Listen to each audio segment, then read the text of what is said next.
Olá, meu nome é Samuel Guerais Celestino Afonso. Sou aluno de Física da UFV e fui orientado pelo professor Sérgio Luiz de Abreu Melo. A linha de pesquisa da minha bolsa de estágio foi o estudo da formação de superfícies nanoestruturadas aplicadas ao CERS. Antes de falar propriamente do efeito CERS, vamos falar um pouco sobre a espectroscopia Raman. Esta é uma técnica para a caracterização de amostras. Ela funciona através de um laser que é utilizado para excitar as moléculas dessa amostra. Acontece que as moléculas elas estão vibrando em um determinado modo de vibração, que corresponde ao nível de energia em que elas estão.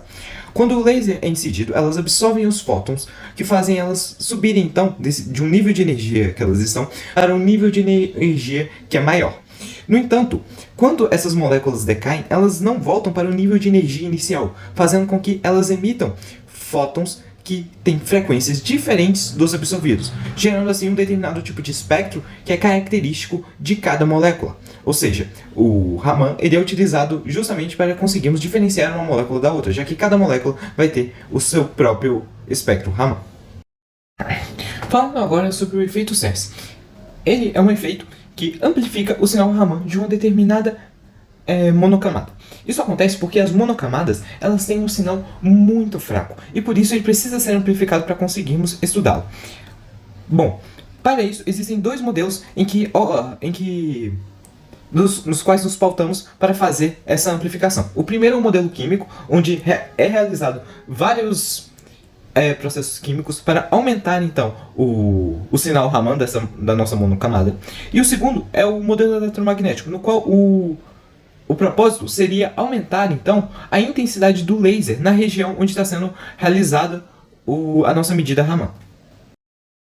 Mas como realizados os processos do modelo eletromagnético? Para isso, é necessário de uma superfície metálica nanoestruturada. Os metais com maior incidência desse efeito são ouro, prata e cobre. Então, essa superfície metálica é coberta por uma monocamada que somos interessados em estudar. Daí, quando é incidido um laser nessa monocamada, as nanoestruturas do determinado metal são polarizadas. Sendo assim, elas acabam polarizando também a nossa monocamada, fazendo então que o campo eletromagnético ali seja intensificado.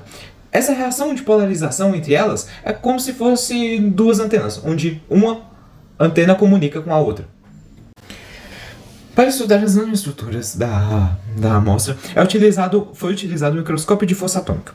Ele é um microscópio eletrônico que utiliza uma determinada ponta que vibra em oscilações forçadas e essa mesma interage com as nanoestruturas do material, dando assim uma imagem da topografia dessa nossa amostra. A imagem é formada por um laser que bate no cantilever, onde se encontra a nossa ponta, e reflete num monitor. Sobre a nossa amostra, ela é uma heteroestrutura composta por 300 micrômetros de silício na base, seguida por 10 micrômetros de titânio e, por fim, 50 micrômetros de ouro na superfície.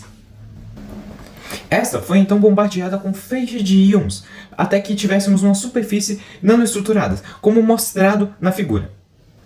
Perdão, uma superfície texturizada. Então foi colocado o cresil biológico para que pudéssemos realizar as medidas sobre ele. O principal diferencial da nossa pesquisa é que, normalmente, as estruturas do metal utilizado, no nosso caso o ouro, costumam ser distribuídas totalmente uniformes, ou seja, com o mesmo tamanho, ou às vezes até mesmo espaçamento, o mesmo formato. Já a nossa, as nanoestruturas são completamente aleatórias, como mostram nas figuras logo abaixo. Pois a nossa ideia é justamente estudar quais tipos de estruturas mais influenciam no aumento do efeito CERS. Com o auxílio do professor Eduardo, realizamos então no espectrômetro Raman uma série de medidas testes para ver se o efeito CERS ocorria.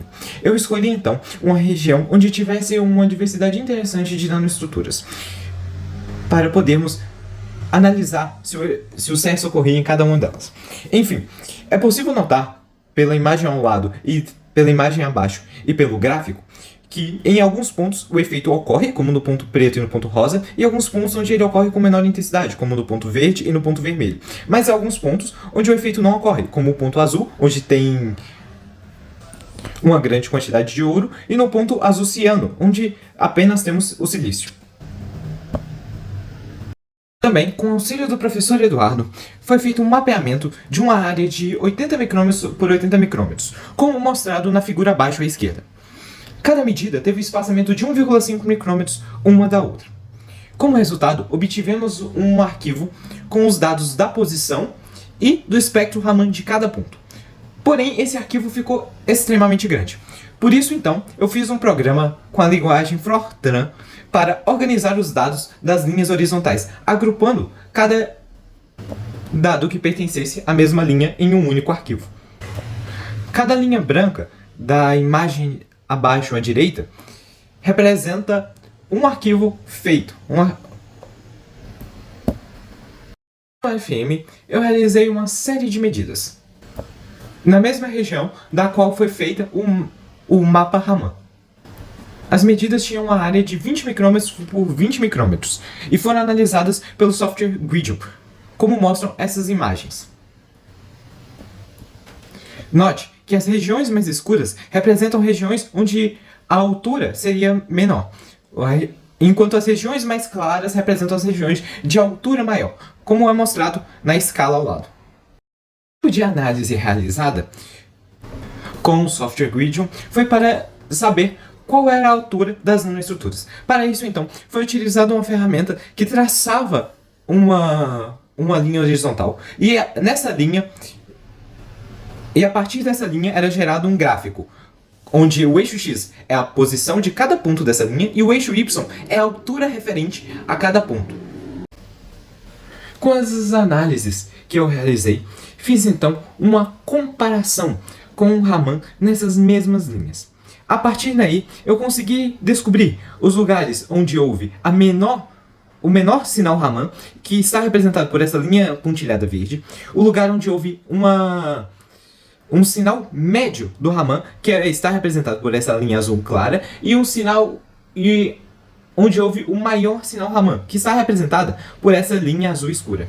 E note que sempre onde há a linha azul escura, há um determinado pico, o que implica que provavelmente os picos estão relacionados com o aumento do efeito Raman, o aumento do efeito CES.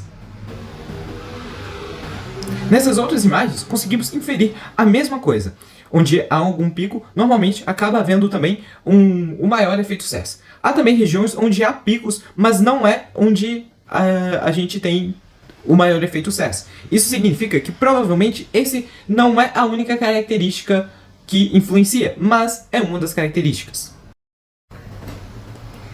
Eu realizei também uma análise visual, comparando uma imagem do microscópio óptico do Raman e selecionando uma região dele, e então comparando essa região com o mapa Raman. E a partir daí, eu marquei nos pontos pretos dessa região onde havia a maior intensidade do sinal do Raman, ou seja, onde o CES melhor acontecia. E é possível notar que há muitas regiões onde há alguma espécie de borda, seja uma borda de algum buraco, entre aspas, ou até mesmo a borda dessa estrutura mais densa de ouro. Isso pode significar que o efeito CES está relacionado com algumas pontas que são formadas nas nanoestruturas. Nossas perspectivas futuras são fazer mais medidas de AFM, em especial nos pontos mais escuros vistos no microscópio óptico do Raman, além de fazer também medidas com perfilômetros para identificar melhor as estruturas e melhor as alturas delas, pois o perfilômetro permite ter uma visualização 3D. Além também de fazer mais comparações do AFM com outras medidas da matriz do Raman, as medidas do nosso mapa Raman. E bom, essas são as referências, e é isso. Muito obrigado!